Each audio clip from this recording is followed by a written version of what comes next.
আমি আশা করি এই ভিডিওটি ওইসব স্টুডেন্ট সম্পূর্ণ দেখবে যারা জীবনে বড় কিছু করতে চায়, যারা জীবনে পড়াশোনা করতে চায়। আর এই ভিডিওটি দেখার পরেও যদি তোমার পড়াশোনা করতে ইচ্ছে না হয়, তাহলে এই ভিডিওটিকে ডিসলাইক মেরে চলে যেও। তুমি কি কখনো এমনটা ভেবেছো পড়াশোনা কেন করছো? তুমি মা বাবাকে মিথ্যা আনন্দ দেওয়ার জন্য, নাকি তোমার স্বপ্ন পূরণ করার জন্য? কোনটা? কমেন্ট করে জানাবেন। আর আমাদের আশেপাশে দুই ধরনের স্টুডেন্ট আছে। এক ধরনের স্টুডেন্ট আছে যারা নিজের স্বপ্ন পূরণ করার জন্য ঘন্টার পর ঘন্টা পড়াশোনা করে, আর এদের মধ্যে আরেক ধরনের স্টুডেন্ট আছে যারা পড়াশোনা করে শুধু লোকেদের দেখানোর জন্য। তাদের পড়াশোনা করার কোনো ইচ্ছেই নেই, তাদের জীবনে কোনো লক্ষ্যই নেই।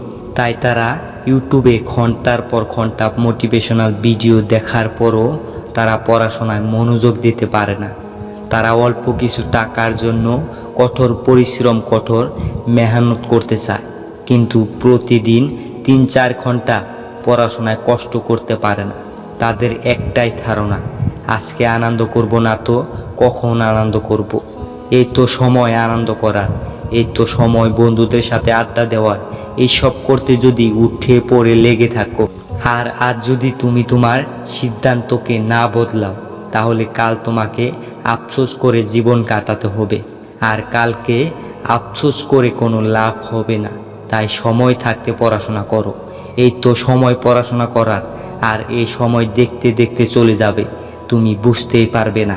আর হয়তোবা তোমার মনে পড়াশোনা না করার হাজারটি বাহানা থাকতে পারে, কিন্তু পড়াশোনা করার জন্য এমন একটি কারণ খুঁজে বের করো যে কারণটির জন্য তুমি ঘন্টার পর ঘন্টা পড়াশোনা করতে পারো। এমন কোনো কারণ যদি খুঁজে না পাও, তাহলে অন্তত তোমার মা বাবার দিকে তাকিয়ে পড়াশোনা করো। তোমার জন্য তোমার মা বাবা অনেক কষ্ট করে, মাথার ঘাম পায়ে এসে পড়ে, তবুও তোমার পড়াশোনার জন্য অনেক মেহনত করে। তাদের এই পরিশ্রম যাতে বিফলে না যায়, সেই জন্য পড়াশোনা করো। এটা কি শুরু করছো? তুমি বন্ধুদের সাথে আড্ডা দেওয়ার হলে আজকে দিয়ে দাও, আর মোবাইলে মুভি ফিল্ম দেখতে হলে আজকে দেখে নাও। কিন্তু যখন পড়াশোনার কথা আসে, তখন কাল থেকে পড়াশোনা করব, কাল সকাল থেকে পড়াশোনা করব। রাতে পড়াশোনা করলে মাথা ব্যথা হয়, আর যখন সকাল হয় তখন এটা বলো রাতে মন দিয়ে পড়াশোনা করব। এরকম অজুহাত দেখিয়ে ক্ষতিটা কার হচ্ছে? তুমি কার ক্ষতি করছো? ক্ষতির কথা ছাড়ো, পড়াশোনা না করলে লাভ কার হচ্ছে? আর আমাদের মন শুধু আনন্দের জিনিসের দিকে যায়। তোমার কাছে আজকে মোবাইলে গেম খেলে বন্ধুদের সাথে আড্ডা দিয়ে আনন্দ করা দরকারি, নাকি কালকে ভালো রেজাল্টের পর আনন্দ করা দরকারি? নিশ্চয়ই কমেন্ট করে জানাবেন। যে স্টুডেন্ট তার মনকে কন্ট্রোল করতে পারে, সেই স্টুডেন্ট জীবনে যে কোনো কিছু করতে পারে। সে আজব আজব জিনিসের উপর মন দিয়ে তার পড়াশোনাকে নষ্ট করবে না। আর একজন লুজার স্টুডেন্ট মোবাইলে গেম খেলে আনন্দ পায়, বন্ধুদের সাথে আড্ডা দিয়ে আলতু ফালতু জিনিসের উপর সময় নষ্ট করে আনন্দ পায়।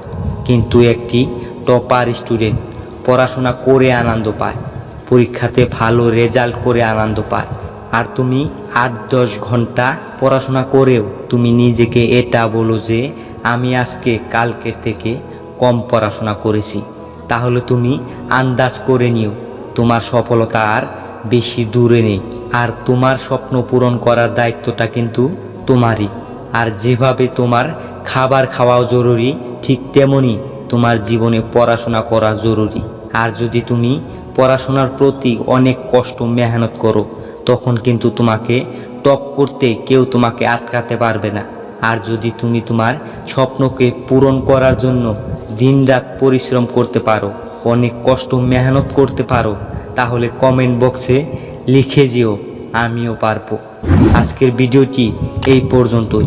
বন্ধুরা, ভিডিওটি ভালো লাগলে প্লিজ একটি লাইক কমেন্ট করবেন, কারণ আপনাদের করা একটি লাইক কমেন্ট আমাকে পরবর্তী ভিডিও বানাতে উৎসাহ জাগায়। ধন্যবাদ।